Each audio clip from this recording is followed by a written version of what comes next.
మీద చెయ్యి వేసి బొట్టు పెట్టినా, తాళి బొట్టు మెడను కట్టి బొట్టు పెట్టినా, తల మీద చెయ్యి వేసి బొట్టు పెట్టినా, తాళి బొట్టు మెడను కట్టి బొట్టు పెట్టినా, సన్ని కళ్ళు తొక్కినా సప్త పదులు మెట్టినా, సన్ని కళ్ళు తొక్కినా సప్త పదులు మెట్టినా, మనసు మనసు కలపడమే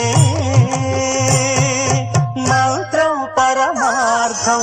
శ్రీరస్తు శుభమస్తు, శ్రీరస్తు శుభమస్తు.